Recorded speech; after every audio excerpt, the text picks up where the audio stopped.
This video and all of its contents, including any opinions expressed by the narrator, are strictly for entertainment purposes only and is not intended in any way as a substitute for professional services and consultation from a licensed therapist, doctor, attorney, or other licensed professional service provider. Each person must make their own life decisions, and those decisions are theirs. Welcome back to Find Your Alpha, the channel that never uses AI computerized voices to read stories. I'm back at you this week with another great story, and you can see the title right on your screen. Man splits with wife of 39 years after learning his son isn't his. Now, I'm doing this story to really illustrate that female nature has never changed. It's been the same since the beginning of time. It is much worse now. It's much more prevalent now, especially due to movements like the FU Men movement, which I think has really done a lot to destroy Western civilization. But I don't want to get off on a tangent. Let's get into this story and see what it's all about. And this story is told by the son. So he's the one who actually made this post. And he starts out and he says, I don't know if this is the right place to post this, so let me know if it's not. This story is about my parents. My dad is 65 and my mom just turned 61. Married for 39 years with 3 kids, my sister 38, me 36, and my brother 33. We've always been a very close family and have remained that way even though we all live in different places now. The foundation and entire dynamic of our family was shattered earlier this year when we learned my mother cheated on my father 2 years into their marriage, and worst of all, that I was not my father's biological son. I still get emotional just saying that, even though it's been over 7 months since I first found out. Back in January, my wife and kids, sons ages 15 and 13 and daughter 10, and I thought it would be fun to map our family tree. So my wife ordered kits for us and for our parents. Everyone was really excited about this, especially our kids and our parents. Thinking back now, my mom was the most interested of all, as she was looking forward to seeing the data for her extended family. Knowing what was revealed, I don't know why she had such enthusiasm for this. I think at the time she really didn't understand how these tests work. I'm jumping ahead here, so let me back up a bit. We got the kits in mid-January and submitted our samples the following weekend. We collected everyone's samples when our parents were visiting us one Sunday. Anyway, we got the results back in late February, and my wife noticed right away something was off. While there was a clear connection to my mother, the report showed no connection between my father and me or with my father and any of my children. We thought this had to be a mistake, so she called the company to report the issue. While on the phone, the rep did a quick check and confirmed the results were from the package we submitted. Learning this, my wife put me on speaker. We told the rep there had to be a mistake and explained why. We asked if she could double check, and she said she would talk with her supervisor to see what else she could do and call us back. After we hung up, my wife jokingly told me, "It looks like you might be the bastard of your family." I laughed, but I asked my wife, what if it's true? I remember her telling me not to be silly, but I could tell she had some level of doubt like I did at that point. Later that afternoon, the rep called back and reconfirmed everything. She said she called the lab herself and the report was indeed correct. After getting off the phone with her, my wife and I sat there looking at each other with our mouths open as we were in shock. My emotions were all over the place and I started talking crazy. My wife settled me down and we talked about what to do next. We decided to not do anything immediately and to give it some thought, as only she and I knew about the results at that point. As a coincidence, or possibly an omen, at dinner that night, my daughter asked if we had gotten the test results back. I looked at my wife and she spoke up and told our kids that we did, but there was an error and they had to be rerun. Then later that same evening, while talking by phone with my parents, my mom asked me the same question. I told her the same thing we told our kids. The next few days were difficult, as I kept thinking about it constantly. In my mind, I wrestled with whether I should confront my mom and see what she says, or talk to my dad first and see how he wants to handle it. I even considered not telling anyone else, as I knew once I did, our lives would never be the same. Though that sounded great, it wasn't a viable option, as my family members were expecting the results and I couldn't live with that secret. I kept procrastinating, and each day I did, I became more and more on edge. My wife eventually convinced me to talk to my dad first and take it from there. She said it was the right thing to do, and I agreed. So that Sunday, we drove over to their house. I was really nervous and got so worked up I had to pull over after a few minutes, and my wife drove the rest of the way. When we got to their place, I was shaking with nerves. But as soon as I saw my dad, I became remarkably calm. After the four of us chatted a while, my wife took my mom to the farmer's market and then out to lunch, while Dad and I stayed back and continued talking. As soon as the ladies left and it was just me and Dad, I couldn't wait any longer, and I told him straight away. I said, "Dad, we got the results back from the genealogy company." He said, "That's great. Do you have them with you?" I told him no and explained there was a problem with the results that I needed to discuss with him. He looked at me with a blank expression. I explained the results showed no connection between he and I. He gave me a confused look and asked, "What do you mean?" I told him the results indicated we are not related. He chuckled a bit and said, "There has to be a mistake, right?" I told him that's what we thought too, but explained the results were confirmed by the lab. He asked if the tests were ever wrong, and I told him the company told us they were nearly 100% accurate. The look on his face I will never forget. I could tell he was starting to get choked up, and he stood up to break the moment. I went over and hugged him. He had tears welling up in his eyes, and seeing that, I just started crying, something I hadn't done in 25 years. After composing myself, I asked if he knew what this meant, and he said yes. He again hugged me and reassured me I was his son no matter what, and told me to stop crying before he started. I knew that's how he'd react, but it sure was a relief hearing him tell me that. He's always been my hero. He asked if Mom knew, and I told him no. I wanted to talk to him first and see how he wanted to handle it. He thanked me for doing that and said that meant a lot to him. We then discussed how and when we would go about confronting Mom when she returned. After that, I called my wife to let her know Dad knew and it was time to tell Mom. My wife asked if I wanted her to rush back, and I told her no, take your time and go to lunch as was planned, as I wanted to spend more time with Dad.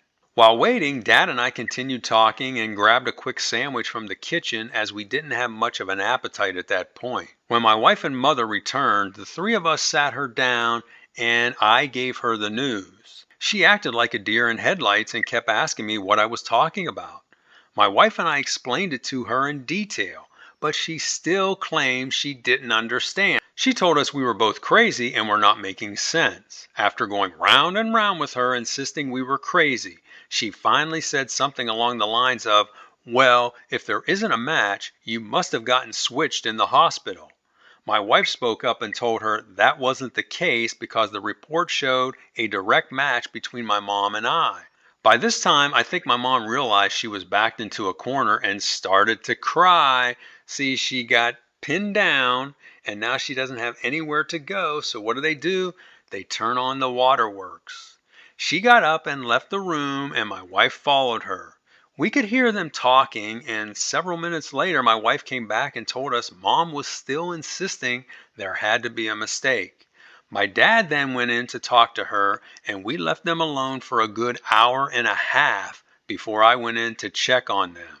When I did, I could tell the air was thick. Dad told me everything was okay and that he'd be out shortly to talk to me. When he came out, he told us that Mom admitted to having an affair around the time of my conception, but still insisted my dad was the biological father. Can you imagine that? Now, this woman, after 37 years, is confessing that she had this affair because she got busted through this testing, and she's still insisting that her husband was the biological father. Unbelievable. He said she also refused to give the man's name, saying it didn't matter and was so long ago.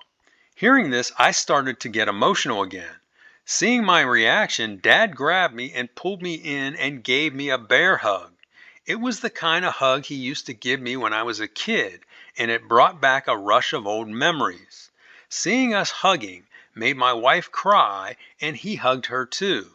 I was surprised at how well he was taking things, but I could tell he was really upset with Mom. The reason why your dad is reacting that way is because obviously he's a strong man. And a strong man, as I've said over and over, doesn't show emotion. He doesn't show that he's weak in any way.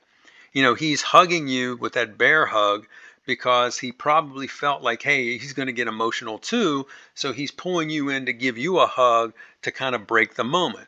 The same thing he did before when he stood up. He felt himself getting emotional. He didn't want to go there, so he stood up to break the moment. That's a sign of strength. My wife and I thought it would be best if we stayed the weekend with them. When I told Dad this, he insisted we go home as he wanted to talk with Mom privately. He reassured us everything would be all right and that he would call if he needed us. We left that evening, but I ended up calling him multiple times that night to check on things. The following morning we talked again and he told me Mom was still refusing to give the name of the guy and that he was no longer talking to her until she did. She already knows she's busted on this and she's been caught in this lie. Why is she refusing to give the name of the man? I mean, that is ridiculous.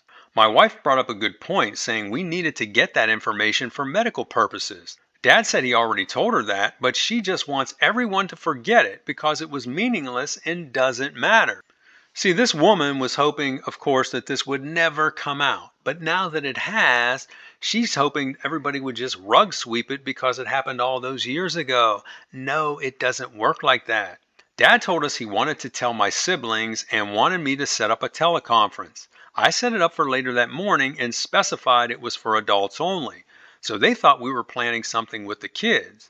When they learned the purpose of the call, they were as shocked and in disbelief as we all were. On the call, Dad reaffirmed his love for me and told them he was doing all right. After the call, each of us called Mom individually and asked her to be forthcoming if for no other reason than for the medical well-being of her grandchildren. To our dismay, she still refused. She said she was so sorry for what she had done and wanted us all just to forget it because it didn't matter. She said she had apologized to Dad 1,000 times since he found out and will apologize to him 1,000,000,000 times if necessary, but still refused to give him any details. Ma'am, you can apologize 1,000,000,000,000 times and it's not going to make any difference and it's not going to make it go away. The best thing you can do is to be truthful at this point. And even if you do tell the truth, I don't know if anybody's going to believe you because you've lied for all these years. Later that afternoon, my mom called my wife and said my dad got fed up with her and left the house and wasn't answering her calls. She said she was worried and wanted me to call him as she knew he would answer for me. While talking to my mom, my wife again pressured her about being forthcoming with information about her affair partner. While she didn't provide the man's name, she did disclose to my wife that the man was now deceased. She told her since he's no longer living, there was no need for anyone to know beyond us, and she asked that we not tell her grandchildren. Do you see what kind of narcissist this woman is? I mean, she's totally selfish, as you can see, and she doesn't want to look bad to her grandchildren. My wife explained to her that it didn't matter if he was deceased, as we needed the information to check for any hereditary conditions. Mom still refused and just became more upset the more my wife pressed her. I called and talked to Dad, and he told me he was fine. He said he just needed to get away from her to cool down a bit. Later that afternoon, my sister arranged a call for the three of us and Dad. On the call, she suggested we all get DNA tests to confirm my results and to make sure they belong to Dad too. I thought Dad would be upset about this, but he was all for it. So the following week, all of us had full DNA testing done through a national lab. The process was convenient as they have local labs close to where each of us live. Well, the dad was probably thinking, hey, are these other two kids mine as well? I don't blame them for wanting to get the whole family tested. We got the results back a week later, and they showed my sister and brother were indeed my dad's children, but I was not. While I was relieved to hear that, it did make me feel like an outcast, especially since the identity of my biological father was still unknown. Again, Dad reassured me and even cracked a joke, saying he wouldn't trade me for $1 million. 2 million maybe, but not for one. That's just his personality. He's just fun to be around. The day after we got the DNA test results, I called Dad and told him I was planning to drive over tomorrow morning and spend the weekend with him.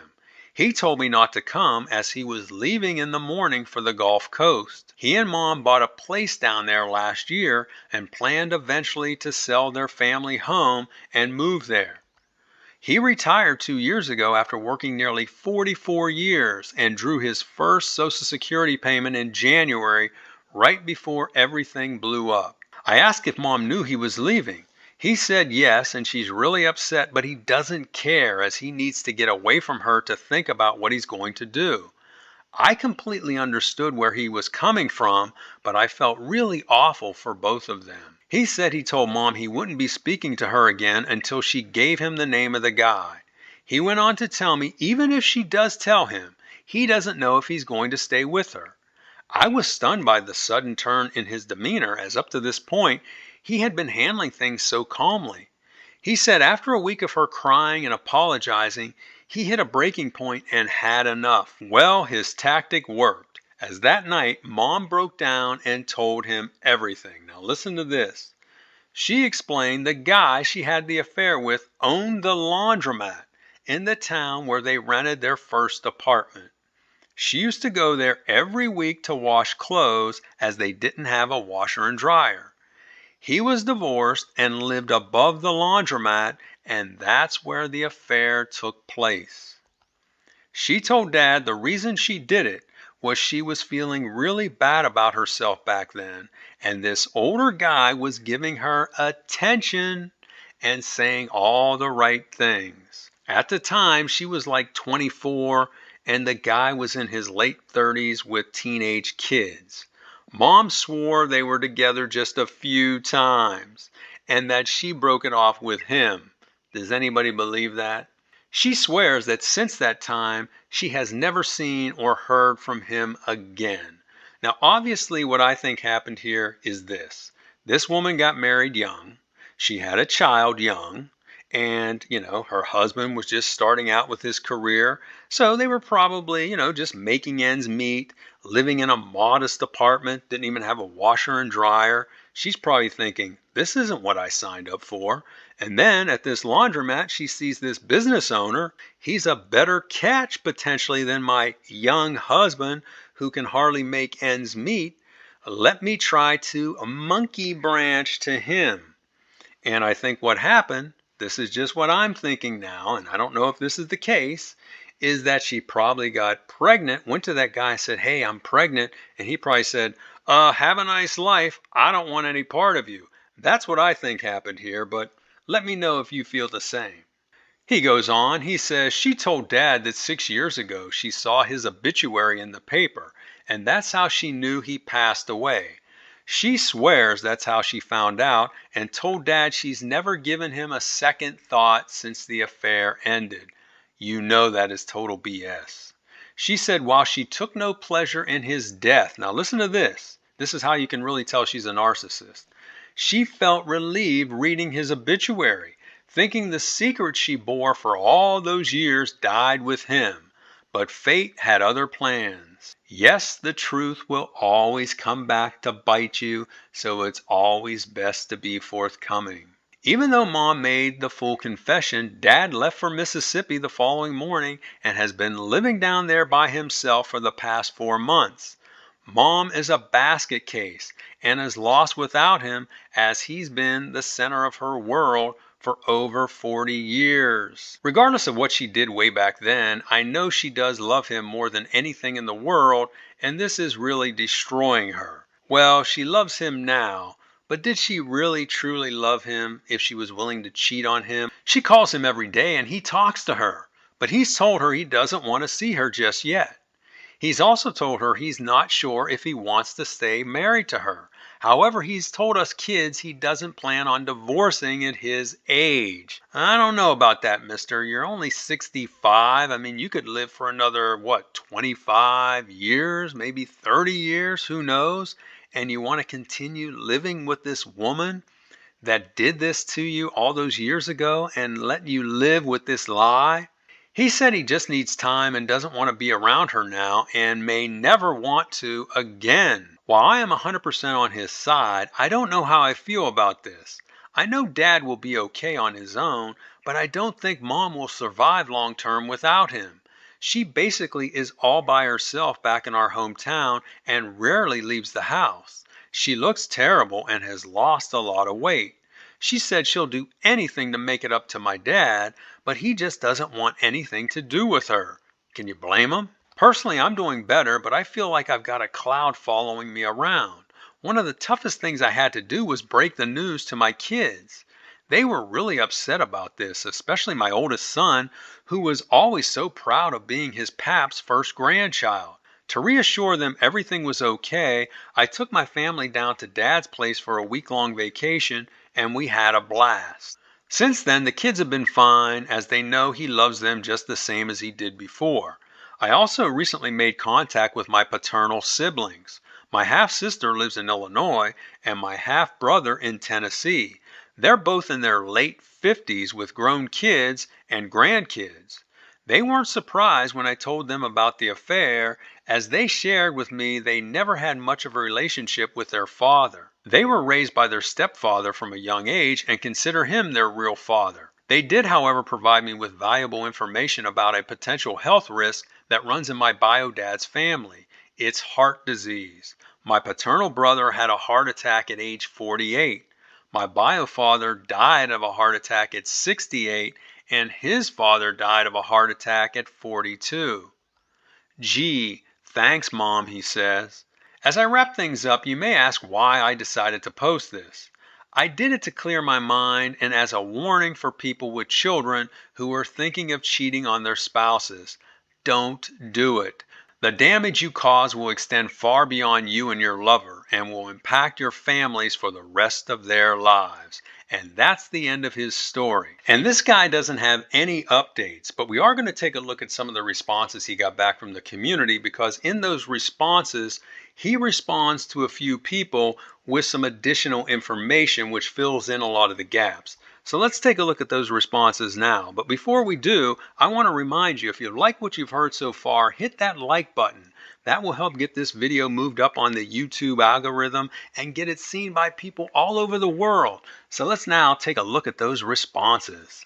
The first one's from a woman. She says, I know exactly how you feel, as something like this happened to me when I was 23. However, I found out due to a medical emergency and not a genealogy test.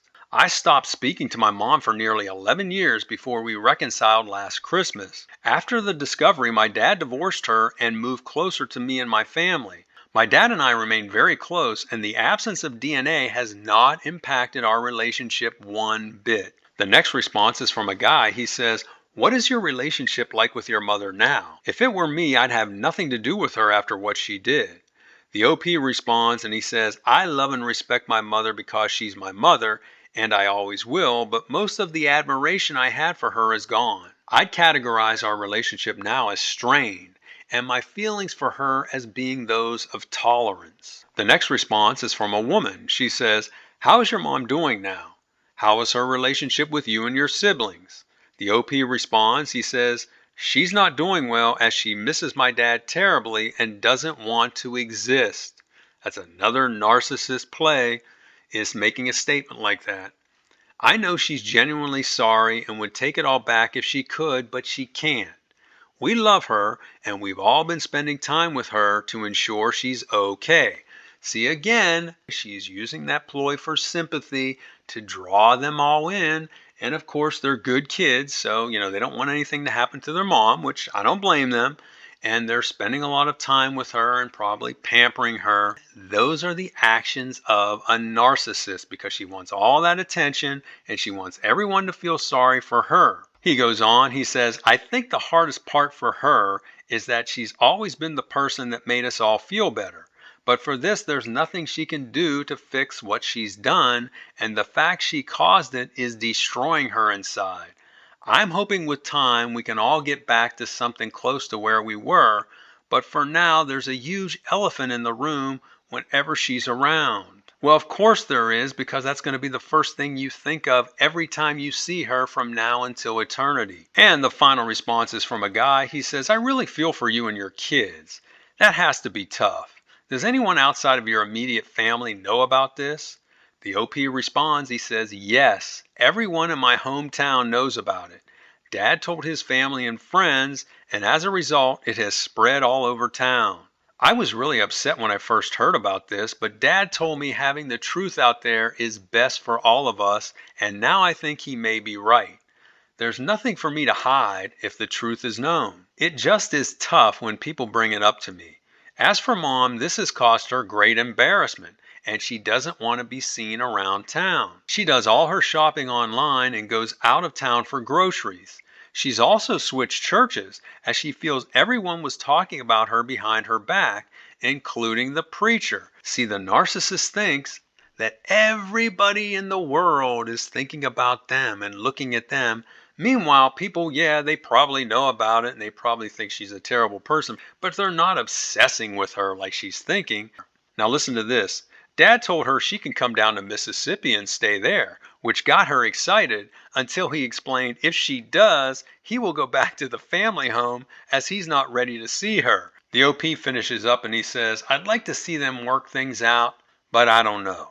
So that's a sample of the responses he got back, and I can tell you that just about every single one of these responses were in favor of him and his dad and were really disparaging to his mother. Very surprising because, as you all know, on a lot of these stories, a lot of people sympathize with the cheater, but not in this case because it did so much damage to the family. And now I want to take a look at what I think are some of the morals of this story. Starting off with, female hypergamy exists at every age. However, it is most present in women under 30. Women under 30 are most vulnerable to this because I think as women get older, they get wiser and they learn how the world really works, and they're not as vulnerable to hypergamy, to falling to the whims of hypergamy. But young women are, because they're always going to be looking for who can best take care of them. And the next point, it's related to the first. It is a basic instinct for women to be drawn to the perceived strongest man, and there's not much you can do about that. It's instinctive in them. And when I say strongest man, I'm not necessarily saying the most physically strong, although that is a big attractor for women, as we all know. But it could be the man with the most financial resources. It could be the smartest man. It could be the man with the greatest social skills. Whoever is going to provide them what they perceive to be a better life, a better experience, is who they're going to be attracted to. Next point, and I've said this over and over, and many of you have said it in your comments. Paternity fraud is one of the cruelest and most selfish acts and should be criminalized. And I think it should be a felony, not a misdemeanor. Next, a marriage with infidelity can never be classified as being good or great. How many times do you hear people in these stories, when they make these postings, they'll say, oh, we had a great marriage. If you just carve out those 3 months she was cheating on me, or if you just carve out that one night stand she had while she was on a business trip. No, you don't have a good marriage. If someone has cheated on you, your marriage is not good. Your marriage is not great. That's just my opinion. You may feel differently. And finally, even though it may not be the best financially for the man, and let's face it, it never is, divorce may be the best option for his mental health in cases of infidelity. Now, I wanted to say is the best option for his mental health in cases of infidelity, but I put the word may out there because not all guys think like I do. So those are my thoughts, and now I want to hear from you. What did you think of this story, and how do you think this guy is handling this situation? Would you stay married to her but living separately? Or would you just rug sweep this and say, hey, you know what? It happened 35, 36, 37 years ago. We've had a great life together. I'm just going to look past this. I'm getting old now and I want to live out my days with my wife. Or would you just divorce her? Let me know in the comments. I'm really interested in hearing from you, especially from the older guys who have been married for a while. How would you respond in a situation like this if you found this information out? And also be sure to like this video, share it with your friends, and subscribe to this channel. And I will talk to you on the